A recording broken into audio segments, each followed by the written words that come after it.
కొల్చారం మండలం ఏడుపాయల దుర్గా భవానీ ఆలయ సమీపంలో ఒక గెస్ట్ హౌస్లో 11 మంది పేకాట ఆడుతున్న వ్యక్తులను పోలీసులు పట్టుకోవడం జరిగింది. Kolcharam SI Medak CI ACP team వల్ల దొరకబట్టి ఇవాళ కేసు నమోదు చేసి రిమాండ్కు తరలించడం జరిగింది. ఈ ఘటన ఆదివారం నాడు Shri Durga Bhavani guest house and guest house యజమాని మీద కూడా యాక్షన్ తీసుకుంటాం అని అన్నారు. Medak district crime reporter Kaja Jalaluddin, today TV. యాక్చువల్గా ఏదైతే ఉంటుందో అందరూ వాహనం అని చెప్పేసి నిమిషాల్లో పైసలు పోతాయి. అటువంటి ఆర్గనైజ్డ్గా ఇక్కడ జరపడం జరుగుతుంది. యాక్చువల్గా ఏంటంటే ఇది ఒక పెద్ద టీం. ఇది యాక్చువల్ హైదరాబాద్లో మెయిన్ ఆర్గనైజర్స్ ఎవరైతే ఉన్నారో వాళ్ళు ఒక ఇద్దరు సంతోష్ సింగ్, వెంకట్ రెడ్డి వాళ్ళు మెయిన్ ఆర్గనైజర్స్. వాళ్ళు హైదరాబాద్లో ఉంటారు.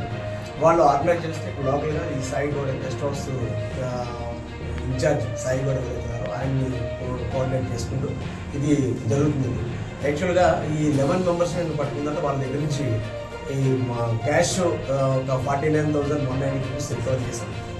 క్యాష్ కాకుండా వీళ్ళు ఏం చేశారంటే మెయిన్ ఆర్గనైజర్స్ ఎవరైతే ఉన్నారో వాళ్ళు ఎవరికి ఈ క్యాసినో కాయిన్స్ టైప్ వాళ్ళ దగ్గర ఉంటాయి. కాయిన్స్ ఒక కాయిన్ విలువ, ఈ కాయిన్ ఒక 20,000 రూపీస్ వస్తుంది, ఇది ఒక 10,000 రూపీస్ పడుతుంది, ఇది ఒక 5,000 రూపీస్ పడుతుంది. అట్లా ఈ కాయిన్స్ అన్ని కూడా వాళ్ళు ఏం చేస్తారంటే ఈ కాయిన్స్ ఎవరైతే ఆడడానికి వచ్చారో వాళ్ళు ఎవరైతే వెంకటరెడ్డి మొత్తం అందరినీ గ్యాదర్ చేసి వాళ్ళు ఒక ప్లేస్కి తీసుకొచ్చిన తర్వాత వాళ్ళకి కాయిన్స్ వాళ్ళకి పర్చేజ్ చేస్తారు. ఈ కాయిన్స్ని పెట్టే వాళ్ళు వాడతారు. అంటే పోలీస్ వాళ్ళ పిల్లలు సడన్గా రైడ్ చేసినా వాళ్ళకి క్యాష్ మాత్రం దొరకదు, ఓన్లీ కాయిన్స్ మాత్రమే దొరుకుతాయి. అదేవిధంగా నిన్న ఈ కాయిన్స్ మొత్తం వాళ్ళ దగ్గర క్యాలిక్యులేట్ చేసి మొత్తం చూస్తే 12 lakhs రూపీస్ వర్త్ ఈ కాయిన్స్ మా దగ్గర వాళ్ళ దగ్గర నుంచి మేము సీజ్ చేయడం జరిగింది. అదేవిధంగా వాళ్ళ దగ్గర సెల్ ఫోన్స్ ఏమైతే 10 సెల్ ఫోన్స్ వాళ్ళ దగ్గర నుంచి రికవర్ చేసినాం. ఈ క్యాష్ మిషన్, ఈ క్యాష్ వాళ్ళు లెక్కించిన తర్వాత వీళ్ళకి కాయిన్స్ వాళ్ళకి ఇస్తారు. ఆ క్యాష్ తీసుకుని యాక్చువల్ మెయిన్ ఆర్గనైజర్ వాళ్ళు కొంత దూరం ఉంటారు. ఈ రైడ్ చేసిన వెంటనే వాళ్ళు ఏమవుతుందంటే వీళ్ళు క్యాష్ తీసుకుని పరారైపోతారు. అదేవిధంగా ఈ మెయిన్ ఆర్గనైజర్ ఎవరైతే ఉన్నారో ఈ సంతోష్ సింగ్ అండ్ వెంకటరెడ్డి అనే వాళ్ళు అబ్స్కాండింగ్ ఉన్నారు. ఒక 11 మెంబర్స్ మేమైతే రాత్రి అప్రహెండ్ చేయగలిగాం. నెక్స్ట్ ఎవరైతే సాయి గౌడ్, ఈ ముగ్గురు అబ్స్కాండింగ్ ఉన్నారు, వాళ్ళని కూడా ఇమీడియట్గా మేము పట్టుకున్నాం.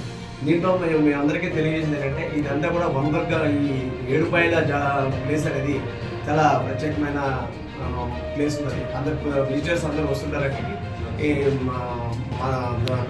దుర్గామాత దర్శనానికి వస్తుంటారు కదా. అటువంటి ప్లేస్లో ఇటువంటి ఇల్లీగల్ యాక్టివిటీస్ చేయడం అనేది సరైనది కాదు. ఇక్కడ చాలా రెస్ట్ హౌస్లు ఉన్నాయి. ప్రతి ఒక్కరికి తెలియజేసిందంటే పబ్లిక్ ఎక్కడైనా ఏది జరిగినా సరే ఈ రెస్ట్ మాకు 100 కానీ SHO గుజారం కానీ లేకపోతే CI మెదక్ రోల్ కానీ DSP మెదక్ కానీ ఎవరికైనా సరే మాకు ఇంటిమేట్ చేస్తే ఇమీడియట్గా మేము రెస్పాండ్ అయ్యి మేము పట్టుకోవడం జరుగుతుంది. ఎందుకంటే ఈ ప్లేయింగ్ కార్డ్స్ వల్ల చాలామంది కుటుంబాలు నాశనం అయిపోతుంది. ఇందులో కొంతమంది ఒకరిద్దరు మేము గమనించడం జరిగింది. మన ఇంట్లో వస్తువులు మార్కెట్ చేసి, పొలాలు మార్కెట్ చేసి పేకాట ఆడడానికి వస్తున్నారు. ఇటువంటి పబ్లిక్ కూడా మీరు మాకు సపోర్ట్ చేసినట్టయితే ఇటువంటి ఎక్కువ రైడ్లు చేసి చాలా కుటుంబాలు కాపాడే అవకాశం ఉంది. కొన్ని రూమర్స్ అవి వస్తున్నాయి, కానీ మేము ఏది ఉందో అది యాక్చువల్గా మేము ముందు పెట్టడం జరిగింది. ఇందులో ఏ పొలిటికల్ ప్రమేయం కానీ ఏ విధంగా కూడా లేదు. ఉన్న 11 మంది ఎవరైతే ఉన్నారో 11 మంది లోపల ఉన్నారు. అబ్స్కాండింగ్ ముగ్గురున్నారు. అబ్స్కాండింగ్ ముగ్గురు కూడా వీళ్ళని తొందరగా పట్టుకుంటాం. వాళ్ళ మెయిన్ ఆర్గనైజర్స్ వాళ్ళ దగ్గర, ఎందుకంటే ఈ క్యాష్ తీసుకుపోయిన వాళ్ళే కాయిన్స్ ఎక్స్చేంజ్ చేసి క్యాష్ తీసుకెళ్ళడం జరిగింది. అందుకనే ఈ మనీ కూడా మేము డిస్ప్లే చేస్తాం. ఓపెన్గా మేము ముందే ఉండడం జరిగింది. ఇటువంటి ఇన్ఫర్మేషన్ ఎవరైనా సరే మీరు కానీ పబ్లిక్ కానీ ఎవరైనా మాకు ఇచ్చినట్టయితే కనుక ఇటువంటి ఏమి లేకుండా కూడా మేము చర్యలు తీసుకునే అవకాశం ఉంది.